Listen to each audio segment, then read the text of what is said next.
It was a regular Wednesday afternoon when my husband Jack dropped an unexpected bombshell. He had been offered a week-long business trip overseas, leaving me alone in our house for the first time in years. Though I knew it was part of his job, the idea of being alone for that long made me anxious. Jack packed his bags, kissed me goodbye, and left with a cheerful smile, promising to check in every night. The house suddenly felt too big, too quiet.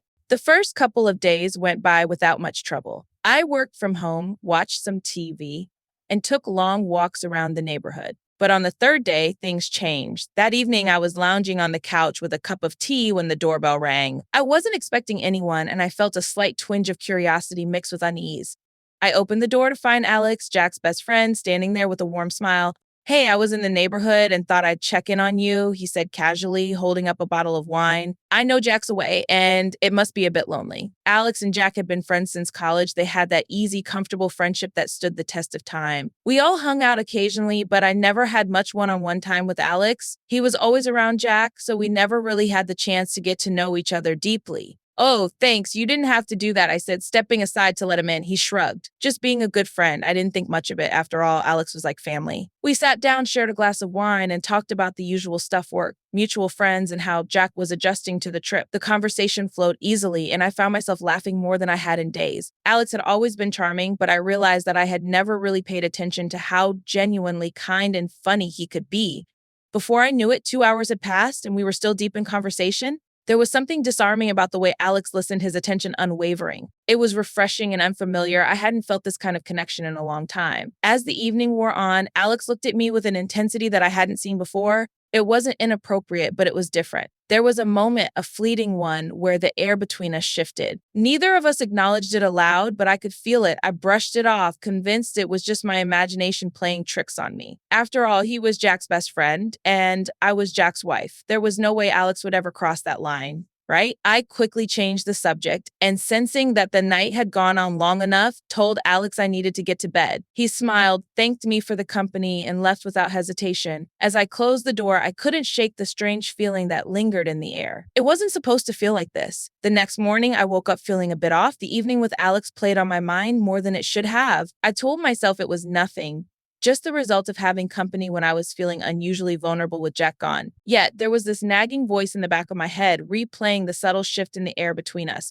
I busied myself with work, trying to shake off the thoughts, but they crept in at unexpected moments when I was making coffee, when I glanced at the couch where we had talked the night before. What bothered me more was the fact that I was thinking about Alex at all. This was someone I'd known for years, someone who had always been in the background of my life, just a friendly face. Why was I suddenly noticing him in a different way? By the afternoon, I couldn't resist the urge to talk to someone. I called my friend Lily, the one person who would listen without judgment. "So, Alex came by last night," I started, trying to sound casual. "Alex, Jack's friend, what for?" she asked, her tone immediately curious. "Just to check in on me, I guess. We had a few glasses of wine and talked. It was nice." I hesitated. "But," she pressed. I sighed. "I don't know. There was this moment, I can't explain it. It wasn't anything, but it felt like something." Lily was silent for a beat. "And what did he do exactly?" "Nothing," I said quickly. That's the thing. It wasn't anything specific. It was more like a feeling like we were both aware of something we weren't supposed to be aware of. Lily hummed thoughtfully. "Well, that's tricky. I mean, he's Jack's best friend. Maybe it was just the wine talking." "Maybe," I replied, though deep down I wasn't convinced. I spent the rest of the day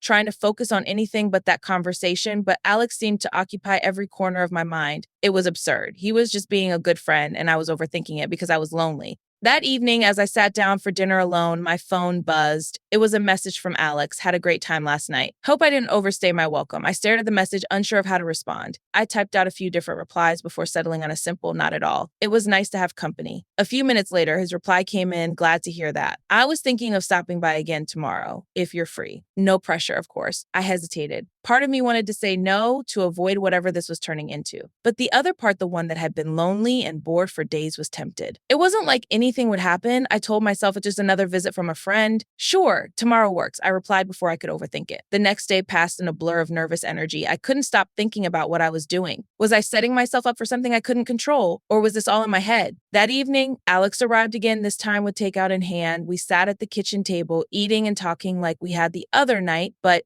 this time the energy between us was even more charged. Every laugh, every glance felt heavier, as though we were both skirting around something unspoken. At one point, I caught him staring at me a little longer than usual, and I felt my heart skip a beat. I quickly looked away, feeling the weight of guilt settle in. This is ridiculous, I thought to myself. He's Jack's friend. Nothing is going to happen. But the more I tried to push it aside, the more I felt drawn to the idea of letting something happen, and that was terrifying. As the evening wore on, it became clear that whatever had been brewing the night before was still there. We danced around it with small talk and casual conversation, but the tension was undeniable. And then, without thinking, I found myself saying something I hadn't planned. Alex, do you ever wonder what would happen if we weren't tied to other people? He looked at me, surprised but not shocked. There was a pause, and then he answered, his voice quiet. I've thought about it more than I should. I hadn't expected that. My heart raced, and I felt a strange mixture of excitement and panic. I'm sorry, I stammered, looking away, my cheeks warming as I realized what I just said. I don't know why I said that. Alex shook his head, his expression soft but serious. No, don't apologize. I've been feeling something too, but I don't want to ruin anything. You and Jack, that's sacred. His words hit me hard. I realized in that moment just how close we were to crossing a line that couldn't be uncrossed. I nodded, feeling the gravity of what was happening settle over me. Yeah, I whispered, more to myself than to him. I love Jack. Alex leaned back, exhaling deeply. I know, and I respect that, but I won't lie, it's hard being around you sometimes. There's this connection that I can't ignore. For a long moment, we sat in silence, both of us contemplating the reality of what was unfolding. We had acknowledged something that neither of us wanted to admit, and now there was no going back. As Alex stood up to leave, he looked at me one last time. I should go before we make a mistake. I nodded, unable to speak, and watched as he walked out the door. The house felt even emptier after he left, and I was left to face the complicated mess of emotions swirling inside me.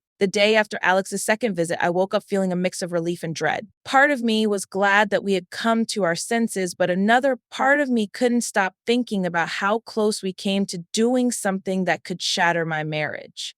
Jack called me later that morning, checking in from his trip. His voice was warm and familiar, yet I couldn't shake the guilt gnawing at me. I listened to him talk about his meetings, his coworkers, and how much he missed me. Each word felt like a weight pressing down on my chest. I responded automatically, trying to sound upbeat and normal, but I was far from it. I felt like I was living in two worlds, one where I was Jack's loving wife, and another where Alex had stirred feelings I wasn't ready to confront. Later that evening, I decided to call Alex, just to make sure everything was still normal between us. I didn't want things to be awkward, but I also needed to make sure we were both on the same page, that nothing had changed. Hey, I said when he answered, trying to sound casual. I just wanted to make sure we're okay, after last night. There was a pause on the other end of the line. Yeah, we're fine, he said, but his voice lacked the easygoing tone he usually had. Are you sure? I pressed. I don't want things to be weird between us. Alex sighed softly. Look, it's not weird, but I'm not going to lie. I think we need to be careful. Whatever this is, it's dangerous for both of us. I knew he was right. I agree. I don't want to mess things up. Neither do I, he said, his voice softer. But it's hard, I've been thinking about you a lot more than I should, and I know that's wrong. Jack's my best friend,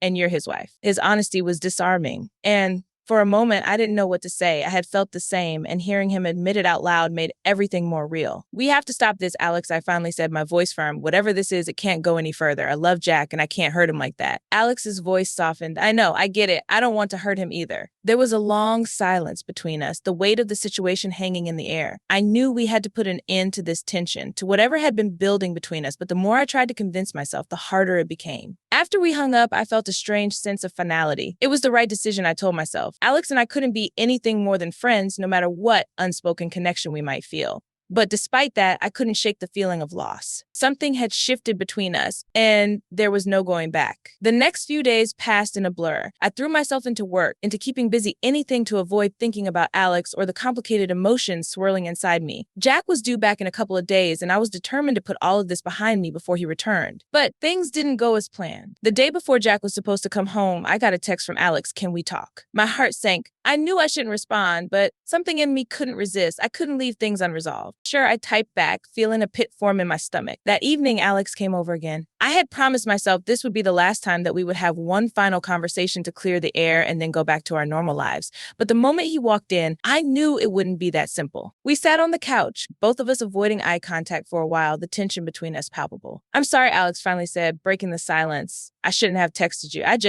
I've been struggling with everything, and I didn't know what else to do. I shook my head. It's not your fault. This whole thing just got out of hand. We should never have let it get this far. Alex looked at me, his expression serious. I know, but I can't stop thinking about you, and that's the problem. I don't want to feel this way, but I do. I swallowed hard, feeling my own emotions rise to the surface. We can't do this, Alex. It's not fair to Jack. It's not fair to either of us. He nodded slowly. You're right, it's not fair, but it doesn't make it any easier. For a moment, neither of us spoke, the weight of everything hanging between us, unspoken but understood.